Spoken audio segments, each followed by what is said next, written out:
Lockdown से पहले गीता के घर का नजारा कुछ ऐसा था कि रोहन ऑफिस जाता था और शिवन स्कूल। जिनके घर से जाने के बाद गीता काम खत्म करके बाकी समय आराम करती थी।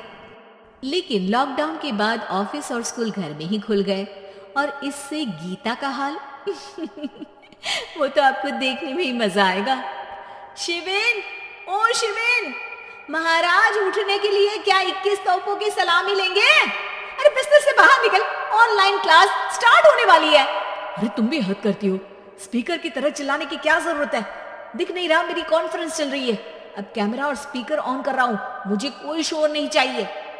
इस पर जैसे ही रोहन लैपटॉप का कैमरा और स्पीकर ऑन करता है तभी कुकर की सीटी बजती है। करा लो अब इसे चुप। लॉकडाउन नहीं हुआ, मेरी मौत का फरमान जारी हो गया।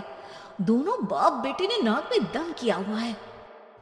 ऐसा बोलकर गीता वहां से शिविन के कमरे में पहुंच जाती है, जहां शिविन अभी भी सो रहा होता है। ओ आलसी, अब अगर 5 मिनट में नहीं उठाना तो आज तेरा गेम और यूट्यूब कैंसिल। माँ की बात सुनकर शिविन बिना 1 मिनट गंवाए उठ खड़ा होता है। उठ गया, अभी नागर भी आता हूँ। ये नाटक कहीं और, मुंह पर गीला कपड़ा मार और पढ़ने बैठ।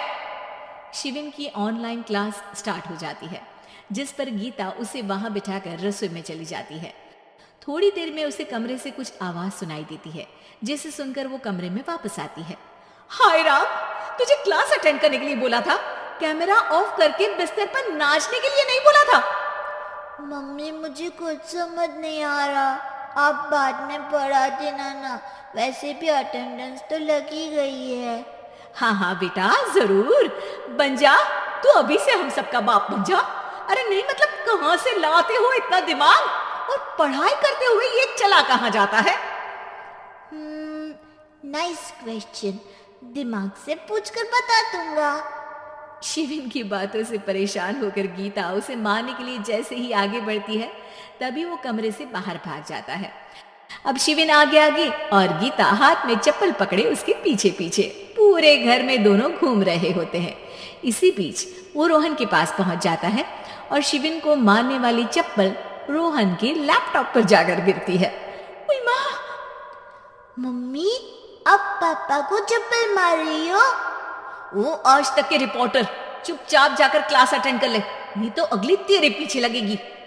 इस पर शिविन वहां से चला जाता है, जिसके बाद रोहन गीता से कहता है, इस सर्कस के लिए कुछ बोलना चाहोगी? अरे क्या करूं, जब से तुम दोनों घर में रहने लगे हो, घर अपने आप ही सर्कस बन गया है और मैं तुम्हारी नौकर। कभी बेटी को संभालो तो कभी बाप के नखरे उठाओ। इन्हीं सब उथल पुथल में दिन बीतते रहते हैं, जिसमें हर रोज घर के अंदर कुछ नया सियप्पा खड़ा मिलता है, जो ज्यादातर शिविन और रोहन की ऑनलाइन स्कूल और ऑफिस से रिलेटेड ही होता है। एक सुबह, शिविन चल उठ, आज की क्लास जल्दी है। कैमरा ऑफ करके आप अटेंड कर लो। अरे ऐसे छित्तर पड़ेंगे, दादी नानी सब एक साथ याद आ जाएंगी। गीता की लाख मशक्कतों के बाद क्लास तो खत्म हो जाती है, लेकिन उसके बाद शिविन फोन इस्तेमाल करते हुए इंस्टाग्राम रील बनाने लगता है। रसोड़े में कौन था? तुम थी, मैं थी, कौन था? कौन था? हाँ, मैं गरीब हूँ। अरे ओ गरीब के बेटे, आजा, मैं बनाती हूँ तुझे गरीब। मैं बताती हूँ रसोड़े में कौन था। पढ़ाई करने बोलो तो इनकी माँ मर जाती है, और ये पागलपंतियां जितनी मर्जी करा लो। गीता शिविन को डांट रही होती है, तभी रोहन बीच में बोल पड़ता है। अरे बच्चा ही तो है, इतना गुस्सा क्यों कर रही हो? बेटे का साथ देने की इसी एक कोशिश में अब शिविन के साथ साथ रोहन भी गीता के गुस्से की सूली पर चढ़ जाता है। अगर बेटे पर इतना ही प्यार आ रहा है तो इसे क्लास अटेंड क्यों नहीं कराते, इसका होमवर्क क्यों नहीं कराते? उस समय तो बहुत जल्दी मीटिंग आ जाती है, वो काम मैं करूं और यहाँ इस बेफिजूली की चीज में तरफदारी करके बन जाओ महान। हे भगवान, कोई तो इनके ऑफिस और स्कूल खुलवाओ, मैं इन्हें और घर में नहीं सह सकती। अरे कुछ और मांग लेती, क्योंकि तुम्हारी ये विश इस साल तो पूरी होने से रही, कोरोना। हाय नास बेटे ने जिंदगी ही बर्बाद कर दी। खाए कोई पचाए कोई, कल मुझे चुन चुन कर सबको मेरी बद्दुआ लगेगी। उन्होंने दुनिया का और इन बाप बेटे दोनों ने मेरा जीना मुश्किल कर दिया। गीता वहां से चली जाती है, जिसके बाद रोहन शिविन से कहता है, अरे तुम्हारी मम्मी इतनी भड़की हुई क्यों है? आपकी वजह से पूरा समय घर में रहते हो और उस पर कोई काम कराने की जगह बस ऑर्डर देते रहते हो।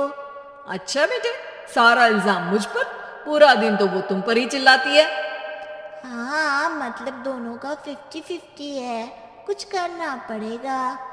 वो कहते ना, make the best out of worst. I have an idea. वैसे तुम्हारी माँ सही कहती है, बहुत जुबान चलाने लगे हो, कम बोला करो। अगली सुबह रोहन और शिवेन अपनी गलती को सुधारने के लिए गीता के उठने से पहले घर का आधा काम खत्म कर देते हैं, जिसे देखकर गीता खुश हो जाती है और फिर बाकी बचा काम वो तीनों मिलकर पूरा कर लेते हैं। जिसके बाद अब वो सब मिल बांट कर हर काम में एक दूसरे की मदद करते हुए लॉकडाउन का मजा लेने लगते हैं।